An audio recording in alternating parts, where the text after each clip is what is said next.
Hi guys, Gentle Farmer here. I've been busy in my world, but I have not posted a video in a long time, so I'm going to do a little bit of catch up today and show you the things that I've done.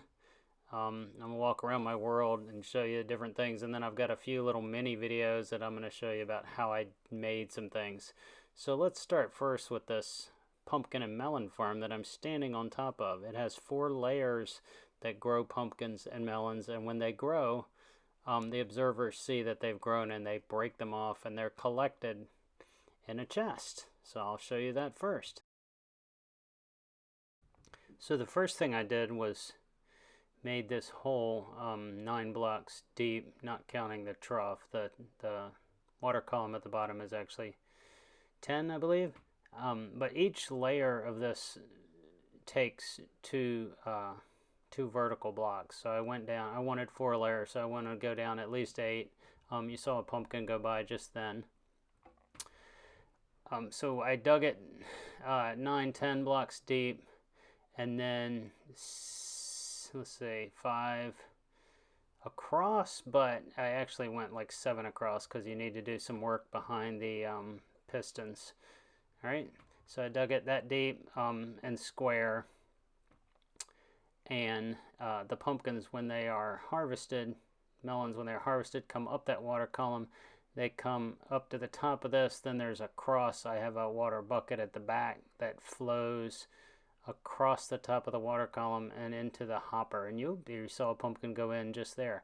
And so the things are pushed into the hopper and they go into that chest and they collect. And I emptied this pretty recently. I'm actually getting a pretty fast rate of return, but I've emptied it lately is why there's not very many in there right now. But so I started this by digging a hole that is 7 across and 8 deep and let's say 7 long also, so 7 by 7 by 8 blocks deep here. And then along the bottom I dug a trench, put a water bucket to create a flow from one end to the other, and at the end that it all flows to, I've got it sliding over a piece of blue ice, which allows the momentum to continue a little better, and it goes into a bubble column that I built by just putting a bunch of water source blocks over top of some soul sand, and then at the very top I have a water flow that flows across toward the hopper. So it pushes, when everything gets to the top, it pushes it into that hopper. And the blocks across the top of the water are to make sure all the items end up in there. So at the very bottom, otherwise they'll kind of, if you've seen anything come up a bubble column, they pop up in the air and some of them can be lost. So back down at the water stream, right along the edge, you want to replace with dirt if it's not already dirt, because we're going to plant pumpkins on those. And then every other space you're going to put 3 every other space you're going to put an observer. So I have a 7 length spot here. I'm going to put 3 observers and 4 pistons, and when these observers see a pumpkin grow, they're going to fire the pistons. They're going to put out a redstone signal into that white block behind them, which is a conductive block, so it's going to activate this redstone blob behind the pistons. And you see I'm planting the pumpkins now, the melons. I planted some melons and some pumpkins because I want a selection to trade to my farmers, and they will, when the observer sees the stalk grows in front of the observer, and then on one side or the other the pumpkin will grow. And when the observer sees that stalk change, it changes when the pumpkin grows. And so when the pumpkin grows, it'll fire the pistons, which will break the pumpkin or the melon, and it'll be pushed into the water stream. You see how they're firing when I'm bone mealing these stalks, so I don't have to sit around, because nothing will grow until the stalks have grown through all 3 growth stages. So I'm bone mealing them to speed that up, to expedite it. And that's 1 level complete, really. That's all there is to it. You put blocks along the back. We're going to put a water stream for the next level here to keep the plant's hydrated because they grow faster. You could actually do this without the water stream at each level, but your plants wouldn't grow quite as fast. So we are tilling the soil with our hoe. We're tilling the soil in front of each observer. You do not want to till. You saw me replace, I had accidentally tilled in front of the pistons. You don't want to till in front of the pistons because the block that the pumpkin or melon grows on needs to be dirt and not, well, it doesn't need to be dirt. I think it can also be sand, if I'm not mistaken. It can be several different types of block, but it cannot be tilled soil. But you do need to till in front of where you're going to plant the pumpkins. All right, so you see I just continued that 4 levels, and I reached, I actually did a good job this time of anticipating the height, and so I put 1 layer of glass across the top to close it, and I'm done. And that produces really well. Over here you see another little change I've done recently. I built a stable for some horses and a donkey there that I'm going to breed, try to make a mule out of a donkey and a horse there. I pretty much finished my wall around this whole compound area that I want to be my main base. I built a very large tree. You see that tree, and that's not grown that large. I built it by growing several other trees, collecting the wood, and then planting them. Not planting them, but placing them in a way that I wanted the big tree to look. This is a wool farm that I built, and there's a track that runs underneath. When I get up top, you can see there's 4 little units with sheep in them, and the track runs all the way around this path that I'm taking here. I don't have sheep in that last one yet because I haven't decided what color I want them to be. So what you do is I lured sheep into this little 2x1 glass area where they're contained. It needs to be over grass blocks, and then grass blocks need to be around it because what will happen is the sheep will eat the grass. It'll turn to dirt, and so you need more grass blocks around to spread the grass back to those dirt blocks. If you only had grass under the sheep, then the first time they ate it, it would never regrow. There are dispensers that are right up against the sheep, and underneath the ground there, you can't see them here, underneath the ground there are observer blocks that see that grass block that the sheep are standing on, and when they eat it, when it changes from a grass block to a dirt block, the observer updates.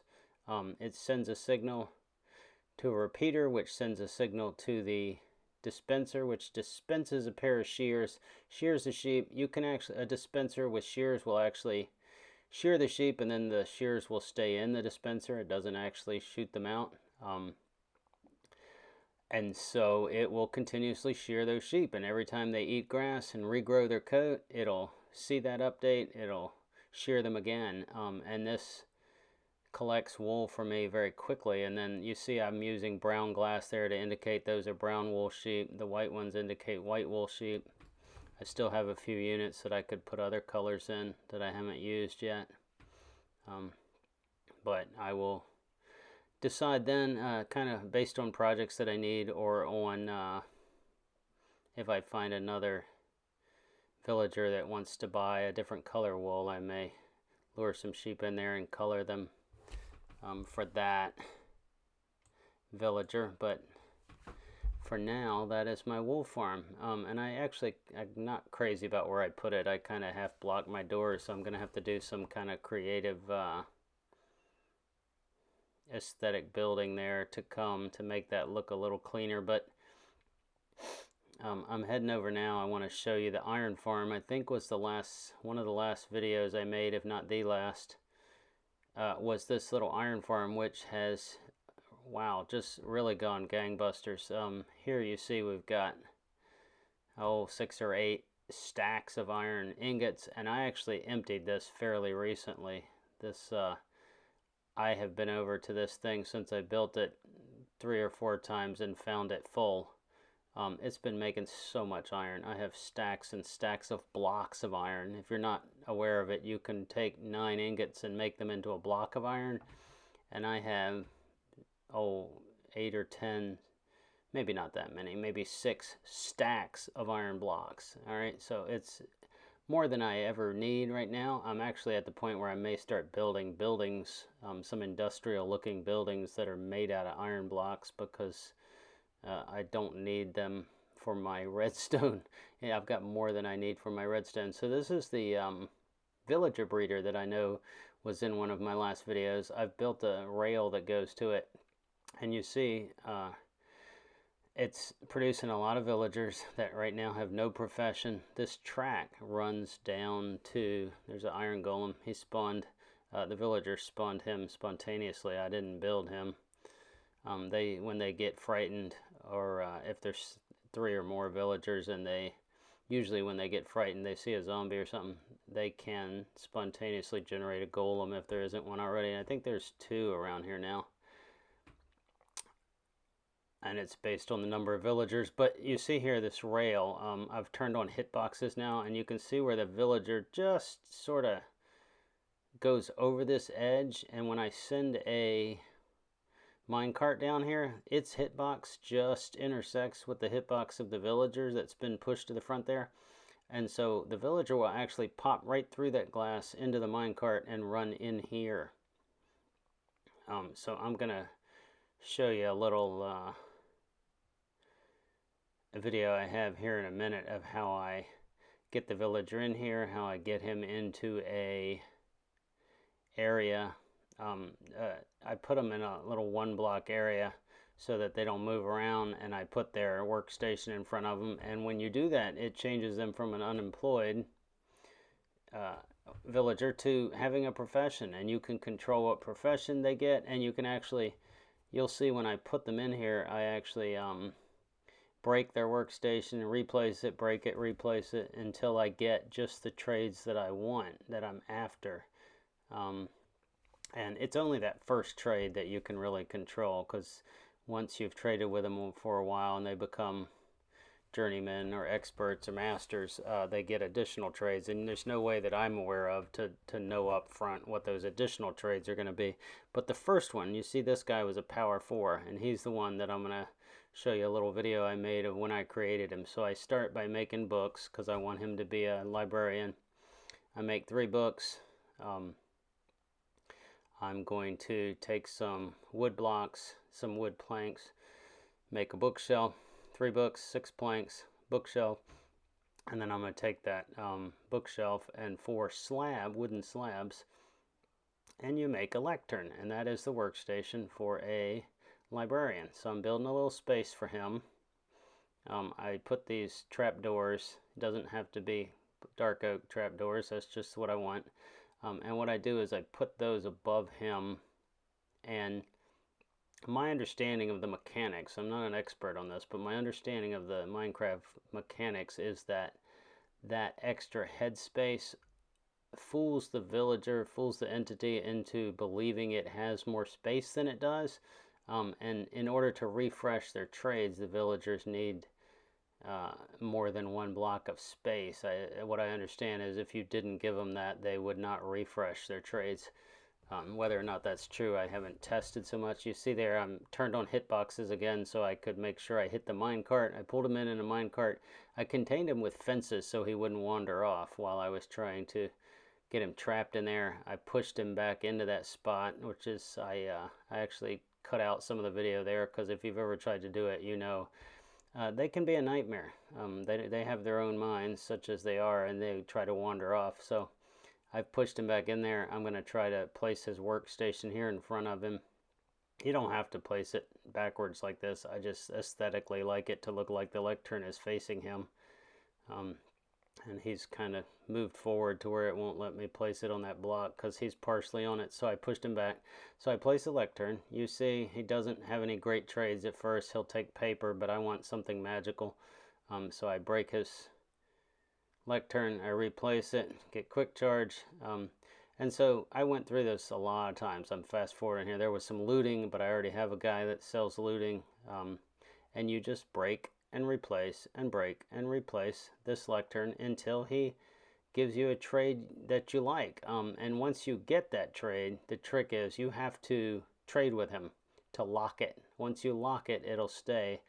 If you get a good trade and then you don't buy anything from him, you wander off, he will change his trade again at some point in the future until you lock it by trading with him.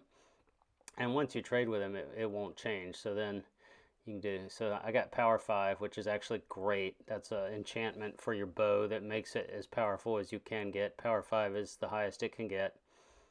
So I went with power 5. And you see here I have several librarians. I have some iron toolsmiths. This thing is turning out really great, and I have another villager in the wings there waiting to make something out of him. I don't know what he'll be, but in the future I'll be making more villagers, and I'm actually working on an expansion to this trading area where I'm gonna go when I need more trading. I'm at the point already where I pretty much don't need to use my iron and my diamonds and stuff to make armor and weapons and tools, because I've got people that will trade me those for emeralds rather than having to use up my resources. So I don't have a ton of diamonds. I haven't really dwelt on that, but I probably have 15 or 20 diamonds. But I haven't been diamond mining because I'm getting all my tools and weapons and armor and stuff from villagers now. So these trees I built here just so I'd have wood for this project. I'm using these. If you have a silk touch or shears, you can get the leaf blocks from the trees without breaking them, and I'm placing them around for decoration. I've got a jack-o'-lantern, which you just need a pumpkin and a torch and a pair of shears. You shear the pumpkin and it turns into a pumpkin, a jack-o'-lantern like, and then you put a torch with it and it glows. And they're a great source of light, and they're a good source. I like to use them like that as hidden light sources. So I sort of put them under the leaf blocks, and they will provide light right through a leaf block because leaves are transparent. And so it kind of puts a nice light source there. It keeps mobs from spawning, but the leaves hide it a little bit, so it's not real apparent that there's this pumpkin with a face on it. And you see some of the other things. I have looting 3, which is as high as looting goes, and that allows you to get more drops from mobs. When you kill them with a looting sword, they are more likely to drop. They drop more of their common drops, and they're more likely to drop their rare drops, like wither skeletons, for example, are more likely to drop their heads if you have a looting. But this is my villager trading area, and I think it's really good. I'm very excited about it. I have some villagers over in the village that also have trades, but they are free range, let's say. They wander around, and there's always a danger that a mob or something will get them. These guys I have protected pretty much from mobs.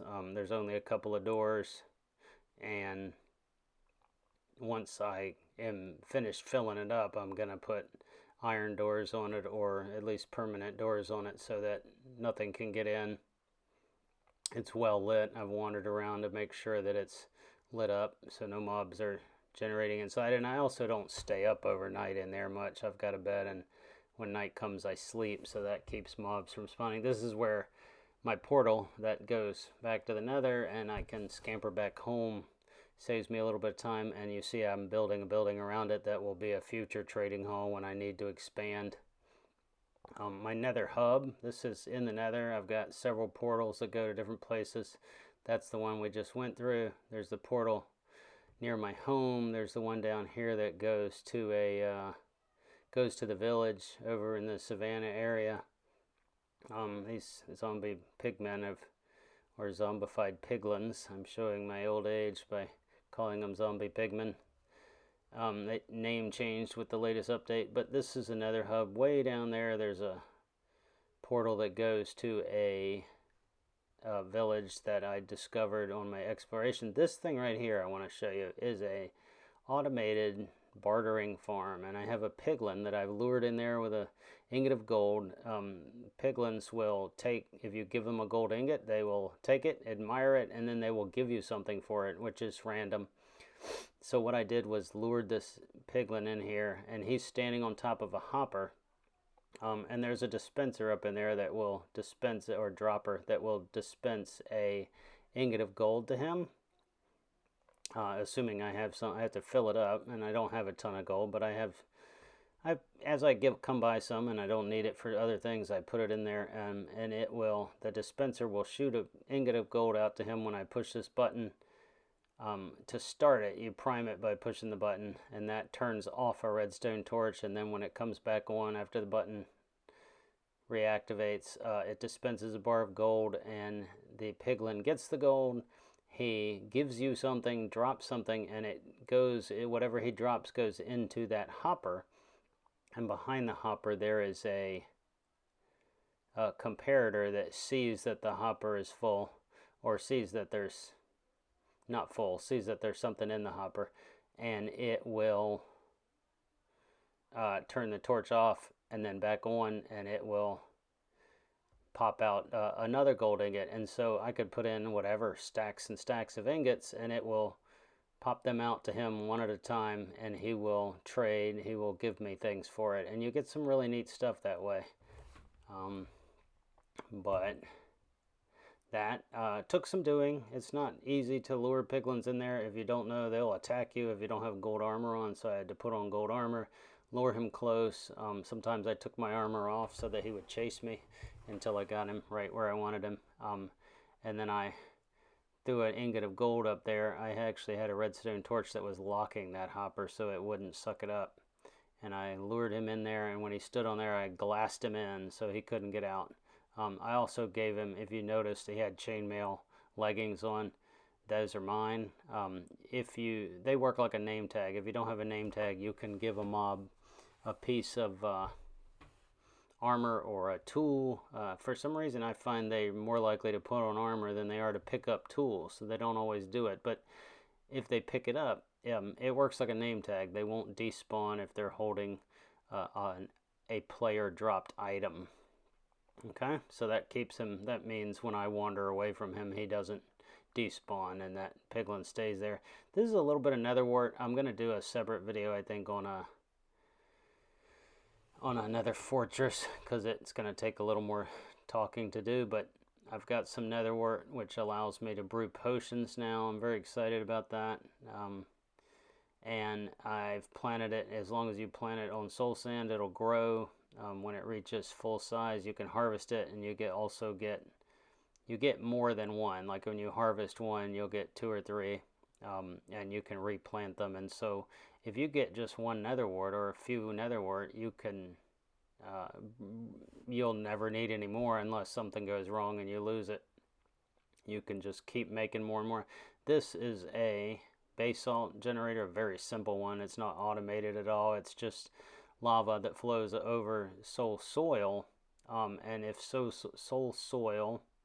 lava flows over soul soil and is next to blue ice, it will create basalt. So I've got ice above it, soul soil on the bottom, and every time the lava flows into that space, it creates a block of basalt, and I can just stand here and get basalt, which is good for decoration and various things, but mostly just for decoration is what I'm using it for. And over this way I built another automated crop farm, which similar to the one we had, but instead of having a bunch of pistons that harvest it with water, I have one dispenser with a bucket of water in it that over the top, and I push a button and it washes all the crops away. But then running underneath the field, there is a rail and a hopper with a minecart with a hopper in it, and it runs continuously under that field and collects anything that's harvested, the seeds and the crops, and so then it just collects it for me automatically. I have to push the button to harvest it, so that part is not automatic, but once it's harvested, the hopper minecart collects everything.